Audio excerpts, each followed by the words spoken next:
ഹേ all, മധുരം ഒരുപാട് ഇഷ്ടമുള്ള ഒരാളാട്ടോ ഞാൻ. അതുകൊണ്ട് തന്നെ ഞാൻ മധുരത്തിൽ പല പരീക്ഷണങ്ങളും ചെയ്യാറുണ്ട്. ഇന്ന് അങ്ങനെ ഒരു പരീക്ഷണമാണ്. അപ്പൊ നമുക്ക് റെസിപ്പി നോക്കിയാലോ.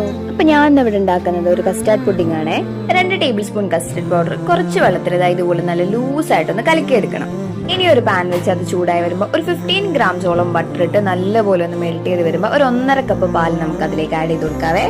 പാലും ബട്ടറും കൂടെ ജസ്റ്റ് ഒന്ന് ചൂടായി വരുമ്പോഴേക്കും 1/2 കപ്പ് പഞ്ചസാരയും കൂടെ നമുക്ക് ഇതിലേക്ക് ആഡ് ചെയ്ത് കൊടുത്തിട്ട് നല്ലപോലെ ഒന്ന് മെൽറ്റ് ചെയ്ത് തിളപ്പിച്ചെടുക്കാം. എന്റെ വീഡിയോസ് നിങ്ങൾ ആദ്യമായിട്ടാണ് കാണുന്നതെങ്കിൽ വീഡിയോസ് നിങ്ങൾക്ക് ഇഷ്ടപ്പെട്ടാൽ ഒന്ന് സബ്സ്ക്രൈബ് ചെയ്ത് സപ്പോർട്ട് ചെയ്യണേ. പിന്നെ ലൈക്ക് ചെയ്യാനും ഷെയർ ചെയ്യാനും കമന്റ് ചെയ്യാനും മറക്കരുതേ. അപ്പൊ അതാ നമ്മുടെ പാൽ ഇവിടെ നല്ല അടിപൊളിയായിട്ട് തിളച്ചു വരുന്നുണ്ട് കേട്ടോ. പാല് നല്ലപോലെ ഒന്ന് തിളപ്പിച്ചെടുക്കണേ. പാലൊന്ന് നല്ലോണം തിളച്ചു വരുമ്പോഴേക്കും നമുക്ക് അതിലേക്ക് നമ്മൾ കലക്കി വെച്ചിട്ടുള്ള കസ്റ്റർഡ് പൗഡറും കൂടെ മിക്സ് ചെയ്തെടുക്കാം. കസ്റ്റർഡ് പൗഡർ മിക്സ് ചെയ്തതിനു ശേഷം നല്ലപോലെ ഒന്ന് ഇളക്കി എടുക്കണം കേട്ടോ. അപ്പോഴേക്കും നല്ല രീതിയിൽ ഇതൊന്ന് കുറുകി വരുവേ.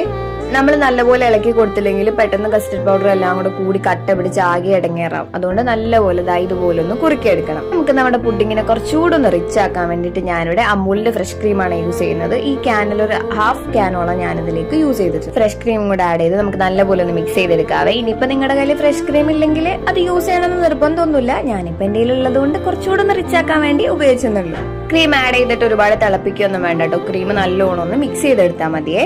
അപ്പൊ നമ്മുടെ ക്രീം നല്ലപോലെ മിക്സ് ആയി വന്നതിന് ശേഷം 2 സ്ലൈസ് ബ്രെഡ് നമുക്ക് ഇതുപോലെ ചെറിയ പീസ് ആക്കിയിട്ട് ഇതിലേക്കൊന്ന് ആഡ് ചെയ്ത് കൊടുക്കാം. എന്നിട്ട് നമുക്ക് കുറച്ച് നേരം ഇതൊന്ന് തണുക്കാനായിട്ട് വെയിറ്റ് ചെയ്യാം. ഞാനൊരു 3-4 മണിക്കൂർ വെയിറ്റ് ചെയ്തപ്പോഴാണ് ഇതൊന്ന് ഇതുപോലെ റൂം ടെമ്പറേച്ചറിലായി കിട്ടിയതാ. ഇതാ നല്ല കട്ട പോലെയാണ് ഇരിക്കുന്നത്. ഇനി നമുക്കിതൊരു മിക്സിന്റെ ബ്ലെൻഡറിലാത്തോട്ടിട്ട് നല്ലപോലെ ഒന്ന് ബ്ലെൻഡ് ചെയ്തെടുക്കണം. എന്നാലാണ് നമ്മുടെ പുഡിങ്ങിന്റെ ആ ഒരു കൺസിസ്റ്റൻസി അങ്ങോട്ട് ശരിയാവുള്ളൂ. അപ്പൊ അതെ ഇതുപോലെ അങ്ങോട്ട് ബ്ലെൻഡ് ചെയ്തെടുത്തേക്കണം. ഇനി നമുക്കിത് ഇഷ്ടമുള്ള ഒരു ബൗളിലേക്കോ അല്ലെങ്കിൽ പുഡിംഗ് ട്രേയിലേക്കോ എന്തിലേക്ക് വേണമെങ്കിലും പകർത്തി വെക്കാം. എന്നിട്ട് നമ്മുടെ ഫ്രിഡ്ജിൽ ഒരു 4 മണിക്കൂറോളം തണുപ്പിച്ചെടുത്തിട്ടുണ്ടെങ്കിൽ നല്ല അടിപൊളി പുഡിംഗ് റെഡി ആവുമേ. അപ്പൊ നമ്മുടെ നല്ല ജിഗ്ലി ആയിട്ട് ഇരിക്കുന്ന കസ്റ്റർഡ് പുഡിംഗ് ഇവിടെ റെഡി ആയിട്ടുണ്ട് കേട്ടോ. അടിപൊളി ടേസ്റ്റ് ആണ്. എല്ലാരും ഒന്ന് ട്രൈ ചെയ്ത് നോക്കണേ. അപ്പൊ ശരി, ബൈ.